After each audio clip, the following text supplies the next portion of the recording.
Herkese merhaba arkadaşlar, kanalıma hoş geldiniz. Yepyeni bir video ile karşınızdayım. Arkadaşlar, bugünkü videomuzda başarılı ve karizmatik oyuncumuz Can Yaman'dan yepyeni görüntüler geldi.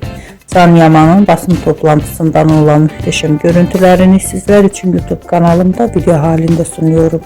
Umarım beğenirsiniz. Arkadaşlar, videomu beğendiyseniz kanalımı izlemeyi ve bildirimleri açık tutmayı unutmayın. Hoşça kalın.